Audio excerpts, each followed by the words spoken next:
Hello दोस्तों, स्वागत है मेरे यूट्यूब चैनल अपना कानून पे। दोस्तों, आज हम बात करेंगे जीके के टॉप 10 क्वेश्चन तो जो आपको आने वाले एग्जाम में सहायता करेगा। तो दोस्तों, आप लोग बताइएगा कितने क्वेश्चन आ रहे हैं। तो चलिए हम लोग देर ना करते हुए शुरू करते हैं। पहला क्वेश्चन है, अवध के अंतिम नवाब मतलब राजा कौन थे? आपके ऑप्शन दिए गए हैं, सादत अली खान, शुजा उद्दौला, वाजिद अली शाह या असफ उद्दौला। तो देखिए दोस्तों, जो अवध के अंतिम राजा थे उनका नाम था दोस्तों वाजिद अली खान। ठीक है दोस्तों, वाजिद अली खान जो थे वो क्या थे? वो शासक थे अंतिम। आप लोग को एक्सटर्नल फैक्ट साथ में देंगे इसमें, ठीक है।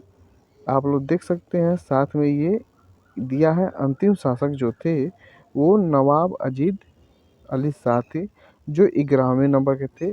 ठीक है, उनका जो शासनकाल था वो 4847 से लेकर 4856 तक शासन किया था। अब वो कैसे हटाए गए, कैसे क्या किए? तो फरवरी 1856 में ब्रिटिश भारत के गवर्नर जनरल लॉर्ड डलहौजी ने कुशासन मतलब मैलार डिमिनिस्ट्रेशन का आरोप लगाकर उन्हें गद्दी से हटा दिया गया और अवध को ब्रिटिश साम्राज्य में मिला दिया गया था। ठीक है, और जो सांस्कृतिक योगदान था उनका, वो कला और संस्कृत के नृत्य के बहुत बड़े संरक्षक थे। ठीक है, अब अगले प्रश्न को हम लोग देखते हैं कि क्या कह रहा है। दूसरा प्रश्न ये है कि भारतीय संविधान के किस अनुच्छेद ने जम्मू और कश्मीर को विशेष स्वायत्ता दर्जा प्रदान किया था? तो दोस्तों, ये तो बहुत आसान है, आप लोग बता सकते हैं। इसका सही आंसर है पहला ए। आर्टिकल 370 जो था वो जम्मू कश्मीर को विशेष दर्जा दिया था। इसका जो लाया गया था 2019 में लाया गया था। ठीक है, इससे लद्दाख और जम्मू कश्मीर ये दो यूनियन टेरिटरी बने थे। ठीक है दोस्तों, अगले प्रश्न हम लोग देखते हैं। अगला प्रश्न दोस्तों कह रहा है, गोविंद सागर भांगड़ा नांगल परियोजना किस राज्य में स्थित है? तो दोस्तों, गोविंद सागर जो है जिसे भाखड़ा नांगल परियोजना भी कहते हैं, वो हिमाचल प्रदेश में है। ठीक है दोस्तों, वो हिमाचल प्रदेश में है। ठीक है, अब ये देख सकते हैं भाखड़ा जो नांगल परियोजना है वो भारत की सबसे बड़ी और सबसे महत्वपूर्ण नदी घटी परियोजना है। ठीक है, ये सतलुज नदी पर स्थित है।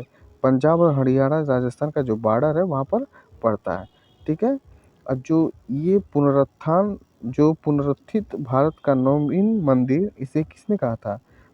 भारत के प्रथम प्रधानमंत्री ने कहा था। ठीक है, पुनरुत्थित भारत का नवीन मंदिर। ठीक है, अगला प्रश्न आप लोग देखिए।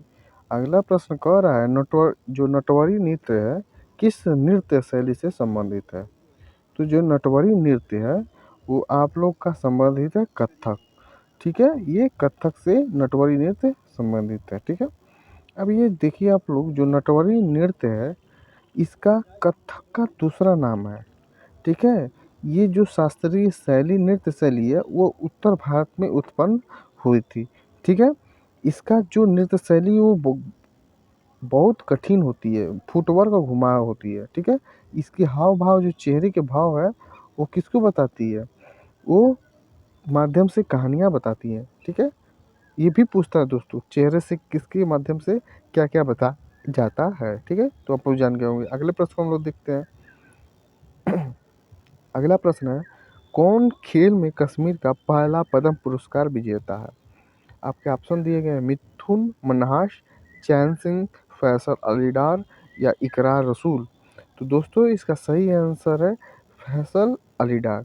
तो आप लोग देख सकते हैं फैसल अली डार जो है वो जम्मू कश्मीर के पहले विजेता थे जिन्हें पद्म पुरस्कार दिया गया था। आप लोग बताइए पद्म पुरस्कार जो है वो कितने प्रकार के हैं? ठीक है, जो पद्म पुरस्कार है वो कितने प्रकार के हैं होते हैं, आप लोग कमेंट बॉक्स में बताइए। ठीक है, अब हम लोग अगले प्रश्न को देखते हैं। दोस्तों, पूछ रहा है किस शहर में छोटा इमामबाड़ा स्थित है? तो छोटा जो इमामबाड़ा है वो नवाबों के शहर जो है लखनऊ, वहाँ पर स्थित है इमामबाड़ा। ठीक है, छोटा। ठीक है दोस्तों, कभी छोटा पूछ देता है कभी बड़ा इमामबाड़ा, तो दोनों वहीं पर है। ठीक है, अगला प्रश्न को हम लोग देखते हैं। भगोड़ा आर्थिक आपराधिक अधिनियम किस वर्ष पारित हुआ था? तो देखिए दोस्तों, जो फ्यूगिटिव इकोनॉमिक्स ऑफेंडर एक्ट है वो 2018 में पारित हुआ। दोस्तों सही आंसर सी है, 2018 में पारित हुआ था। अगले प्रश्न को देखते हैं। और आप, भारत के संविधान का कौन सा अनुच्छेद ये कहता है कि जो नागरिकता अधिकारों से संबंधित है वो पाकिस्तान से पलायन करके भारत आए थे, उन्हें भारत की नागरिकता दे दी जाएगी। तो देखिए दोस्तों, जो आर्टिकल 6 है वो यही कहता है कि ये जो नागरिक हैं पाकिस्तान से आए हैं उन्हें हम लोग नागरिक भारत का दे रहे हैं। ठीक है, आप लोग देख सकते हैं आर्टिकल 6 ये कहता है। ठीक है, ये 1 जनवरी 1950 से पहले, ठीक है, का कंडीशन है। ठीक है, ये फुलफिल होना चाहिए। ये तो आप लोग को एक्स्ट्रा फैक्ट भी मिल जाता है। ठीक है, पढ़ लीजिएगा। अगला क्वेश्चन है 9वां। मानसरोवर झील जो है कौन सी नदी का उद्गम स्थल नहीं है? तो दोस्तों इसका सही आंसर है चेनाब। जो चेनाब नदी है वो मानसरोवर झील है, उसका उद्गम स्थल नहीं है। बाकी सिंधु, ब्रह्मपुत्र, सतलुज ये सब मानसरोवर झील का उद्गम स्थल है। ठीक है, अगला प्रश्न को हम लोग देखते हैं। दोस्तों कह रहा है भारतीय संविधान को कब अपनाया गया था? तो दोस्तों देखिए, कभी अपनाया गया था, कभी लिखता है अंगीकार किया गया था।